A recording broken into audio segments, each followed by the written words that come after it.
Okay, then to sum it up at the end, I prepared some questions I wanted to start with, just like 5 or 6 questions to sum up some of the topics we had for today, or maybe to go a little deep dive on 1 or 2 other topics. After that, it's open for everybody.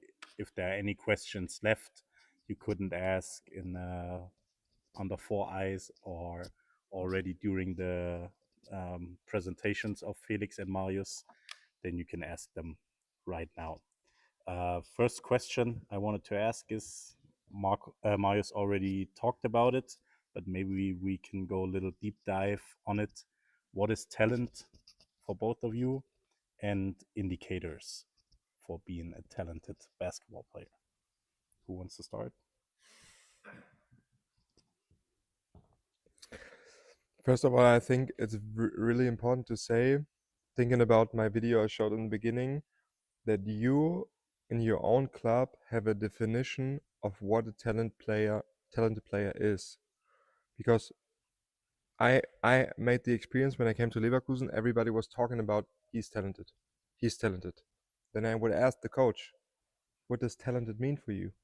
And everybody had a different understanding of what talented means. So just like Marius, we have physical talent, we have athletic talent, and we have psychological, I don't want to say talent, but we talk a lot about growth mindset and commitment. I don't know if you remember the chart that Marius showed you. It was more about the relative age effect guys, right? On the left side. The Franz Wagner's everybody is gonna see, and Franz Wagner has the physical abilities, and also had the commitment and the growth mindset, what it needs to be in the NBA. I think those kind of people you see 1 in 10 years, if we're lucky. We want to find the people who are not physically untalented, but they bring a very high commitment and growth mindset and grit with them. A good example of Leverkusen for me is Christian Senkfelder. He was okay in the youth, but he made a national team just because he had a tremendous work ethic and a lot of resilience. This for me is I think an underrated factor of what talent means. Everybody, I think, has seen really tall players, but they lacked a lot of commitment. They wouldn't be practicing hard enough, often enough. Everybody knows those kind of stories, but we want to find those who are really committed. I agree on most of the things that you said, only to disagree on one. Also, Senkfelder is 204 or 202, or I don't know how tall he is. 198. 198, which is still big and still a talent. Because for me, talent is, first of all, things that you cannot change that easily, that are given to you, like your size, ability to be quick, and stuff like this. And yeah, I feel like the most important thing is always to make sure talent is something that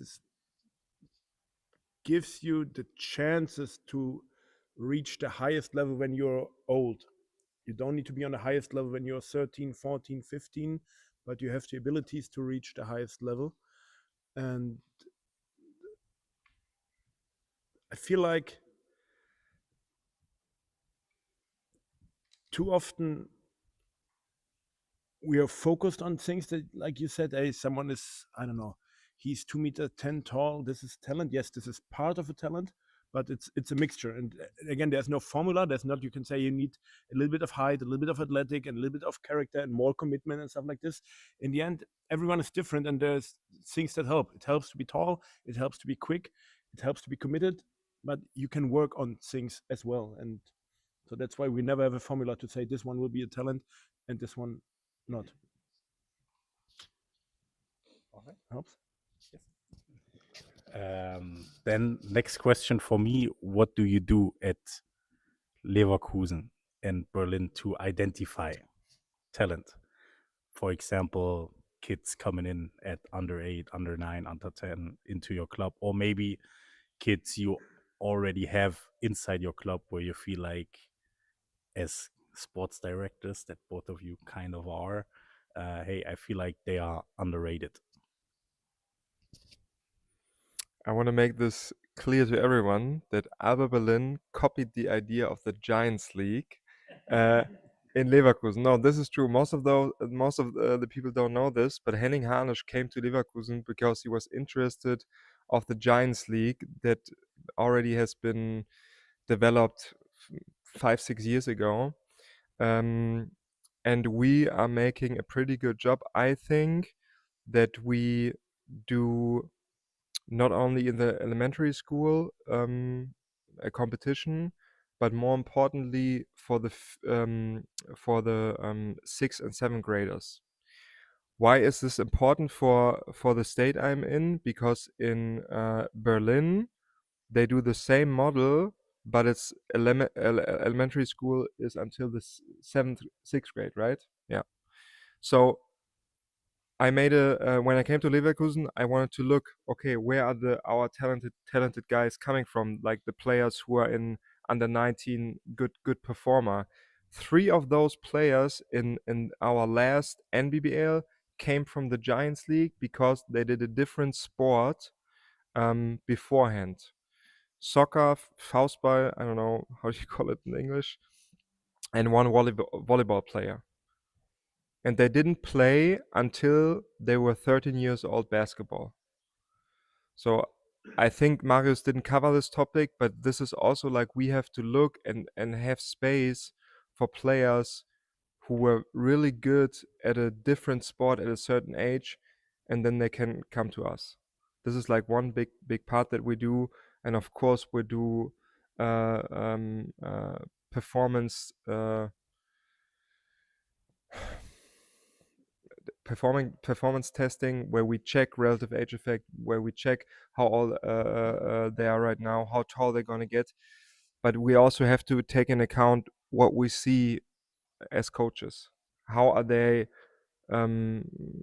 How do they solve problems in certain movements, in certain basketball situations, and then we put the data together and decide together.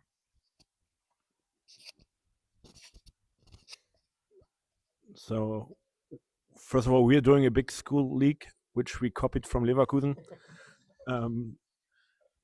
because I feel like most important is in Germany is still that kids can get the chance to choose basketball, because it's still not normal to play basketball, that parents know basketball, that the kids know basketball, because first of all in Germany everyone plays football, and then we have handball and volleyball and stuff like this. So going to all the schools and having this big grassroots school program helps us a lot to get in touch with the kids and to convince them that they should play basketball in addition to football, volleyball, or whatever, and later decide, hey, maybe basketball is the better sport, and go completely to basketball.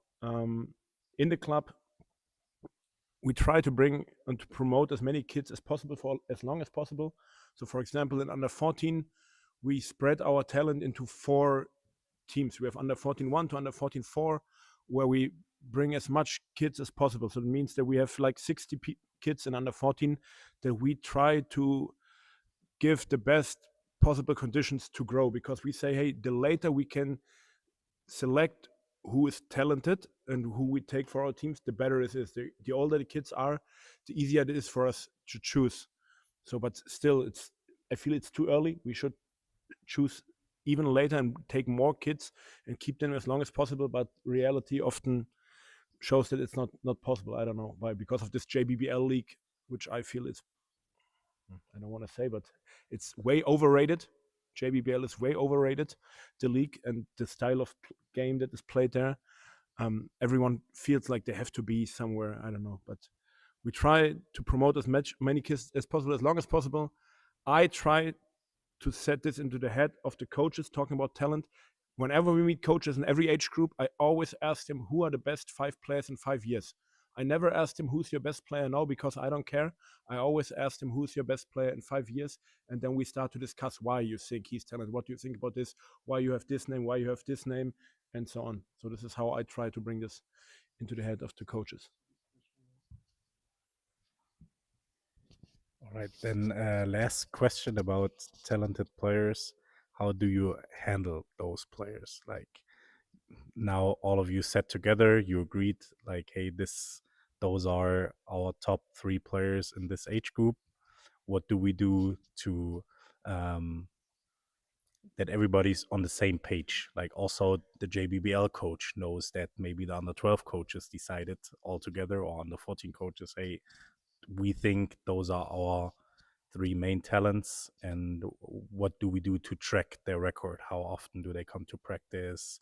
How do they perform in games? How many games do they play? And so on.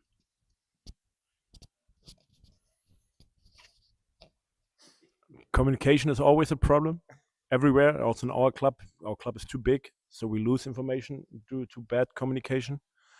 I feel like even if we coaches know that someone is talented, we don't show it to the player.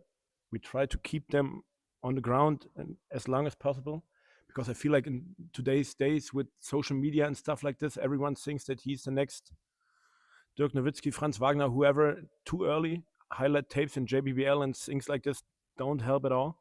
Don't help at all. So we try to keep them on the ground and keep them with their group. We as coaches make sure that these people are getting enough playing time, enough touches, enough decisions on the court and stuff like this. And I really talk also with the coaches, especially if we come close to championships, like under 14 championship, talking to the coach, hey, you want to win? Great. But do we have all the players involved that we need to have involved? So it's like this. When they start to go for our under 15 program, we track every practice session, every game, every minute they play. So we have a program, data program that helps us. And to be honest, when they are younger, every coach does it like he wants to do. And sometimes they're good at it. Sometimes we lose some information, but yeah, like this. Obviously, we're not at the level where Alba Berlin is, but I think we made a big step towards our senior teams that we play in the first Regionalliga with the under 22 team. This had a huge impact because now we moved up to Pro A, and I was talking with Marius about data, and one of our coaches had to analyze all the playing time from under 19, under 22 players in First Regionalliga, Pro B, and Pro A. And it was shocking to me that, and the criteria was also that in the Pro A, Pro B, and First Regionalliga, they had to play at least 10 minutes and 10 games.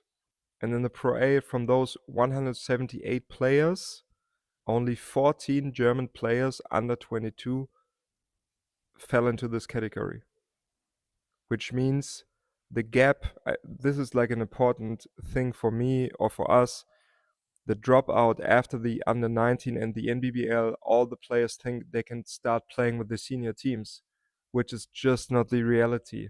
And the same with soccer. They need at least 1.5, 2 years at a senior level that they have adapted to the pace, to the physicality. It's just different. I think this is like a big thing for us. If we say, okay, this is our guys, we try to include him early in the seniors program so that then they have a better chance of moving up into our pro team. All right. Then as we sum up the talent topic, any questions from one of you guys about that?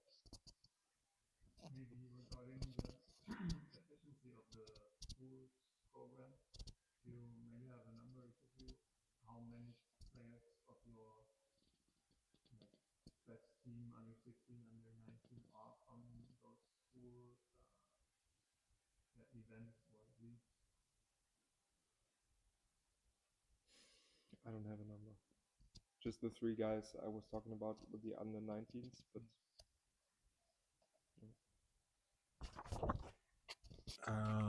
I don't have numbers from this season because we didn't analyze, but we analyzed the years before. And usually you could say that half of the JBBL team and 40% of the NBBL team coming from our school program and started in the school project, school league or whatever. And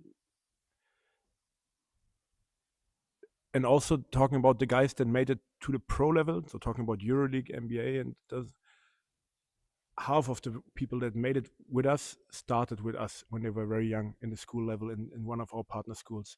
And the others come from partner clubs, so from clubs in Berlin that do a really good job. There's a really good culture of mini basketball in Berlin. And the funny thing is, never one of the players that we recruited from outside of Berlin, because we're also recruiting from, I don't know, we have from Leverkusen, we have kids from Cologne, and never one of the players that recruited from outside and brought them to us never made it to the pros until now. Only players from Berlin that started with us or with one of the other clubs. So that's why we slowing down our recruiting program. So our bosses right now say we only take someone if it's Michael Jordan. Let's see if Michael Jordan is knocking the door, but we concentrate, we focus now on Berlin players, and I feel like the school pro is really successful that we're doing the last 19 years. And maybe like looking at the federations right now, we see that we have quite a lot of teams here at the Titans, and let me 4 or 5 in the age group, then we have 2 in districts, and then maybe like 5 spread out around max, which is not a lot. But if you go and start this school tour, you will probably have like a lot of kids coming in. And how would you handle that? For example, if you see someone that's interesting, but obviously he's in a group of friends with the school. So how would you address that? Because you can't probably take all 5 of them, but you want to get that one guy. So how would you manage the capacity? Interesting question. So first of all, there's so many cases where we took a good friend just to get the player. So we often five friends is difficult. We never had this case, but to take one good friend, I can tell you 20 stories, and it always worked. Especially if the one friend is in the beginning more committed to basketball than the real target. Let's say it like this. In under 12, we don't take kids to our own program anymore. We just take them to our schools where we have Schulvereinsteams, so like high school teams. You're practicing at your school and you're playing at your school, or we send them to partner clubs. And we do something like a regional selection training where we select some of the players to bring them in. So this is easier. So you can keep them at the school together as a group. You can bring them to a partner club as a group, and we start collecting them when they're 13, 14 years old, when they're a little bit more grown and where it's easier for them to come. But if there is a talent, and I really rate him as a high talent, I would do everything to bring him into the club. Even taking 10 friends. I would if there are 10 friends, I would build a new club at the school to make him play in the ideal world. Who is doing all the school things? Who is coaching them? On How do you monitor? usually the best picture on every school, and like Felix said, we are lucky. We have 6 years of elementary school, so you can play there until you're 12. And the ideal picture would be that we have a group for little kids to play just ball. It's not basketball, it's play ball. And then we have an under 10 and under 12 male team and an under 10 and under 12 female team. So 4 teams at every school. And we have, on most of the schools, we have one full-time coach working there. It's too deep to talk about how we get money for this, but we have one full-time coach there who's running one team, and the other 3 coaches are teachers, parents, whoever, young kids, students, and the one full-time coach is responsible for the other coaches. And I'm in connection with the full-time coach, and the full-time coach has to take care about the other coaches, which is sometimes easier and sometimes hard. But usually you can find people running the teams, especially parents. You can involve parents or students. You will find people. And they then only play in the school league or No. in an actual. This high school teams. So we have 2 different things. The school league is the big league. There we have 200 teams. They just play 3 tournaments every year. But if you're in such a special school where we have under 10, under 12, And like a real high school team, then you play the normal Berlin League. So you play against teams, other teams in Berlin are BG Zehlendorf, TuS Lichterfelde, I don't know, however they're called, and you play against them in a normal competition. So they're basically creating clubs to put players there. Yeah. Keep players where they are. Yeah, exactly. Because it's way easier for them to get into the club if it's directly on your school, and you get more gym times, because gym times is one of the biggest problems in our city. How many kids are in that U12? Last year I had under 12 16 teams, and in under 11 additional 8 teams, so all on under 12 24 teams. And you could say that per generation, so for example this year under 12 was 2013, we have about 120 players playing with the license for us. Obviously not all of them gonna make the transition to under 13, because some of them just played because it was on their school and their friend was there, but I would say like about 50-55 make the transition to our club, some to partner clubs, and some stop playing after elementary school because they do something else. But it's a huge selection. This selection progress is actually right this week. I was there yesterday. It's unbelievable seeing a full gym. Yesterday we had 90 kids in the gym playing for our first under 13 team next year. It's a lot of talent. It's amazing. All right, then moving on to the next topic. What makes a good basketball coach, and what do I need to do to become a good basketball coach?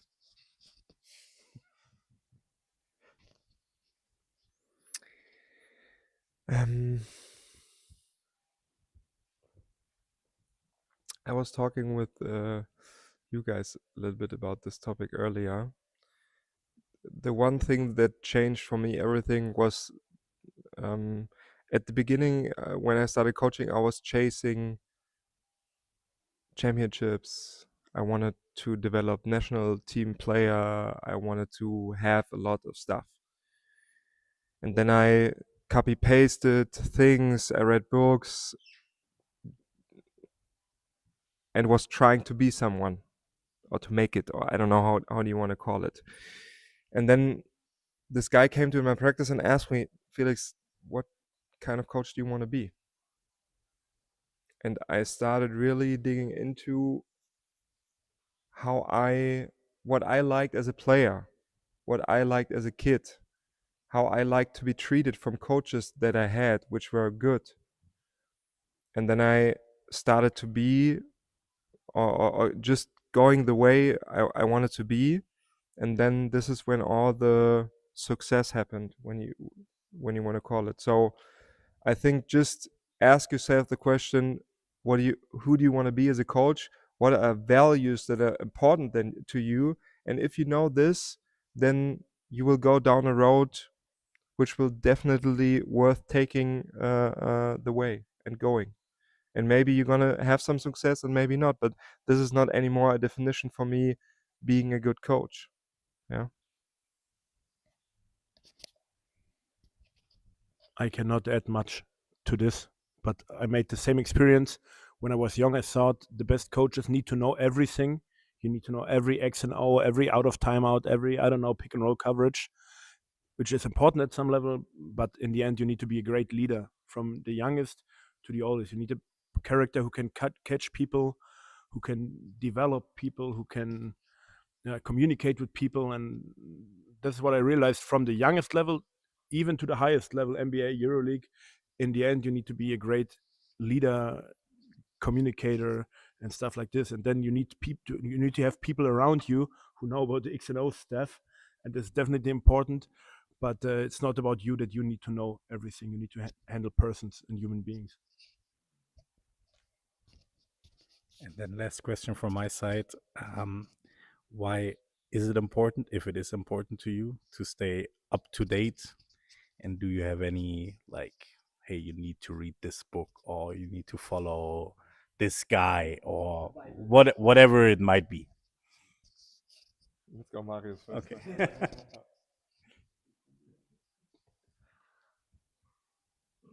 I feel like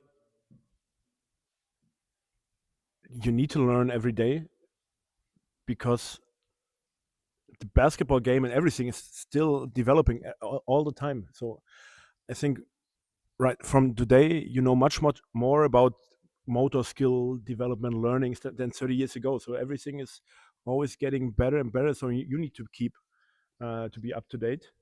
So, and I feel like that I don't know anything. There's so many questions. Even though the one guy, you came to me during the break when I was trying to eat pizza. No, and we talked about psychological facts. Why no one in Germany is taking care about stuff like this, mental coaching and stuff like this. And there's so many things where you can still get better and learn things about this. So that's why I feel I'm curious all the time to get to know more. What to read? I don't know. I listen a lot to podcasts. There's some really good podcasts that you can listen to. Transforming Basketball podcast, Slapping Glass podcast, Basketball Immersion podcast. I don't know. There's some not from basketball, but different sports podcasts about coaching and coaches.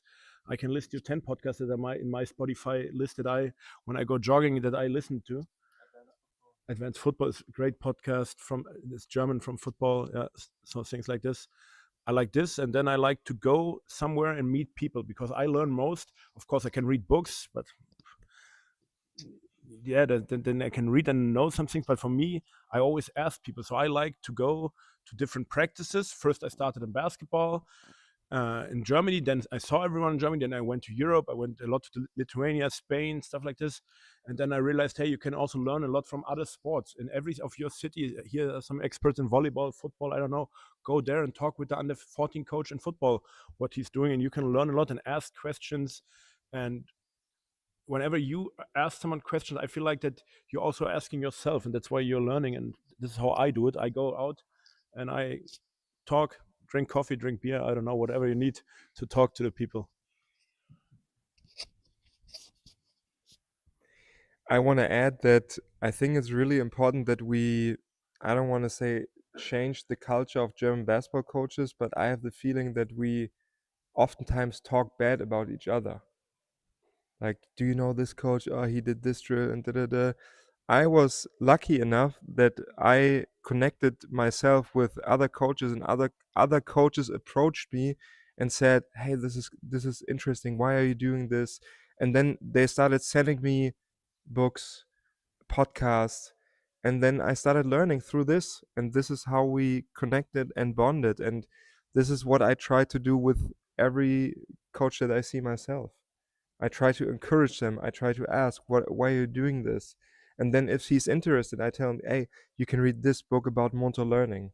Like, if one book I would definitely recommend is from Rob Gray, How We Learn to Move.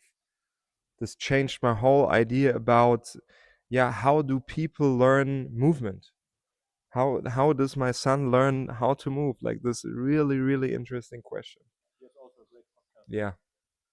Perception Action Podcast. All right, that's it from my side. If there are any questions from you, now it's time for that. If not, we would be done for today. So does anybody have any question he wants to be answered right now? Then again, thanks to everybody for attending. Again, a huge shout out to Felix and Marius for being here, taking so much time for us. I hope that everybody can take away something from today, and also for the ones being there on the weekend, take something out of that, and that we just could help with our project, helping each and every single one of you becoming a better basketball coach. Thanks a lot. Thank you.